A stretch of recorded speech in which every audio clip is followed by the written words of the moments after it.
आज हम लोग करेंगे क्वेश्चन नंबर 16 जिसमें कहा गया है कि let theta denotes the angular displacement of a simple pendulum. यानी एक सिंपल पेंडुलम है, जैसे ये मान लीजिए पेंडुलम का बॉब है और ये ऑसिलेट कर रहा है, और यहाँ पर जब आता है तो उसका एंगल जो है थीटा बनता है। ठीक है।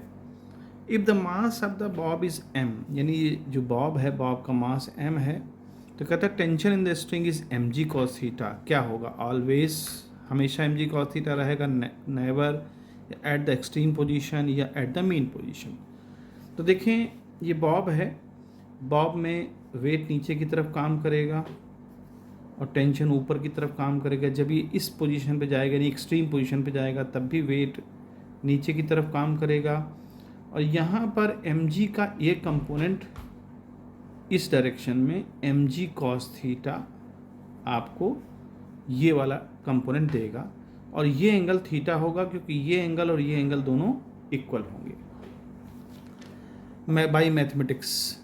तो यहाँ पर जो mg cos थीटा है और जो ये टेंशन है t, तो अब चूंकि ये सर्कुलर मोशन टाइप में कर रहा है, तो सर्कुलर मोशन के लिए हम जानते हैं कि सेंट्रीपिटल फोर्स काम आता है, बगैर उसके कुछ नहीं होता। तो t में से अगर हम mg cos थीटा माइनस करेंगे तभी इसको सेंट्रीपिटल फोर्स मिलेगा। वो सेंट्रीपिटल फोर्स mv²/r के बराबर होगा। r इसकी डिस्टेंस हो जाएगी, चाहे l हो या r हो, कुछ भी हो। ठीक है। अब यहाँ पर t की वैल्यू अगर हम देखें तो mv²/r plus mg cos theta होगा। अब यहाँ पर कहता है कि टेंशन mg cos, देखिए ये टेंशन mg cos थीटा के इक्वल कब होगा? जब यहाँ वेलोसिटी की वैल्यू 0 हो। क्यों? मास तो 0 हो नहीं सकता, और ये रेडियस जो बन रही है, डिस्टेंस जो बन रही है यहाँ से ये भी 0 नहीं हो सकती। लिहाजा v की वैल्यू को ही 0 होना पड़ेगा।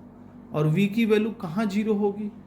तो एक्सट्रीम पोजीशन पे, क्योंकि जब ये ऑसिलेट करेगा ऐसे करके यहाँ जाएगा तो ये रुकेगा फॉर ए मोमेंट, और जब रुकेगा इसका मतलब वहाँ पर वेलोसिटी क्या हो जाएगी? 0 हो जाएगी। जब वेलोसिटी 0 हो जाएगी तो ये किसके इक्वल हो जाएगा? t is equal to mg cos theta. यानी वहाँ पर जो टेंशन है, वो टेंशन जो बॉब में मिल रहा है वो mg cos थीटा के इक्वल होगा। तो इसमें जो हमें ऑप्शन दिए हुए हैं वो ऑप्शन है ऑलवेज। तो ऑलवेज नहीं रहेगा, क्योंकि यहाँ पर नहीं रहेगा, यहाँ नहीं रहेगा, यहाँ नहीं रहेगा। यहाँ पर जैसे एक्सट्रीम पोजीशन पहुँचेगा, क्योंकि यहाँ के बाद फिर ये रिटर्न होता है, जब ये जाता है फिर ये रिटर्न होता है। तो रिटर्न के समय, जिस समय at the moment of returning, यहाँ पर जो है t की वैल्यू mg cos थीटा के इक्वल होगी। और ये हमारे ऑप्शन जो है सी वाले ऑप्शन में कहता है एट द एक्सट्रीम पोजीशन, तो ये वाला हमारा ऑप्शन सही माना जाएगा।